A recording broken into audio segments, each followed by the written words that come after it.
তাহলে নামাজে বসার সুন্নাত 13টি, সেটা আমরা আজকে ধারাবাহিকভাবে জানবো ইনশাআল্লাহ। 1 নম্বর, বাম পা বিছিয়ে তার উপর বসা, ডান পা সোজাভাবে রাখা, উভয় পায়ের আঙ্গুলসমূহ সাধ্যমতো কিবলার দিকে মুড়িয়ে রাখা। কিবলার দিকে কি ডান পায়ের যে আঙ্গুলগুলো আছে সেগুলো কিবলার দিকে মুড়িয়ে রাখা। 2 নম্বর, উভয় হাত রানের উপরে হাঁটুর বরাবর রাখা এবং দৃষ্টি আমাদের যে কোল বলি, কোচ্ছে বলি, সেই কি এখানে রাখা, সামনের দিকে। হ্যাঁ। 3 নম্বর,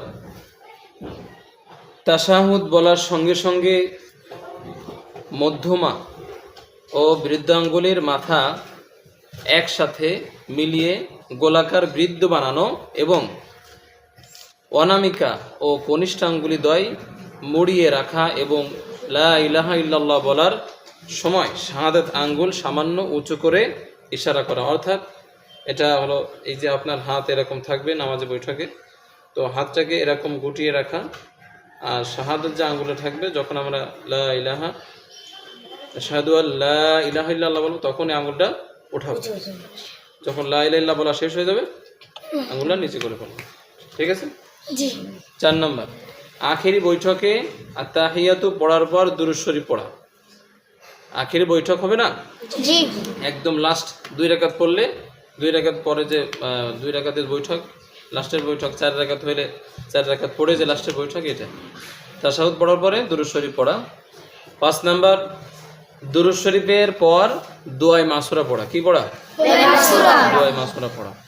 6 নম্বর, উভয় দিকে সালাম ফেরানো, উভয় দিকে, ডানে এবং বামে। 7 নম্বর, ডান দিকে আগে সালাম ফেরানো, আপনার ডান দিকে আগে সালাম ফেরানো, বাম দিকে না। হ্যাঁ। এবং উভয় সালাম ফেরানো, উভয় সালাম কেবলার দিক থেকে আরম্ভ করা এবং সালামের সময় দৃষ্টি কাঁধের দিকে রাখা। অর্থাৎ যখন সালাম ফেরাবেন তখন এই যে সোজা বরাবর মাথা সোজা রাখবেন কেবলার দিকে, এখান থেকে শুরু করবেন আসসালামু আলাইকুম রাহমাতুল্লাহ এবং দৃষ্টি এখানে রাখবেন। হ্যাঁ। এবং এখান থেকে আবার আর সোজা আসবেন, এসে এখান থেকে আবার শুরু করবেন আসসালামু আলাইকুম রাহমাতুল্লাহ, বাম দিকে কাঁধের দিকে, ওই দিকে না। হ্যাঁ, এই দিকেও না। 8 নম্বর, ইমামের উভয় সালামে মুক্তাদি ফেরেশতা ও নামাজি জিনদের প্রতি সালাম করার নিয়ত করা।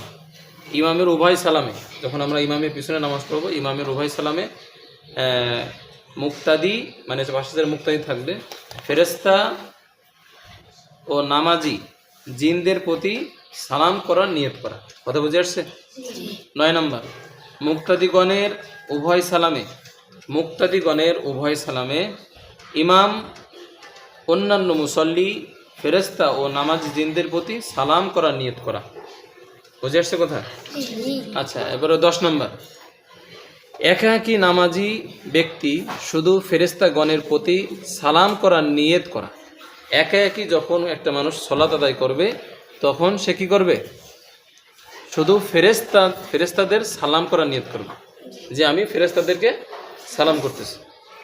11 নম্বর, মুক্তাদিগণের ইমামের সালাম ফিরানোর পরপরই সালাম ফিরানো। মুক্তাদিগণের ইমামের সালাম ফিরানোর পরপরই সালাম ফিরানো। ইমাম যখন সালাম ফিরাবে তার পরপর আমরা কি সালাম। ঠিক আছে।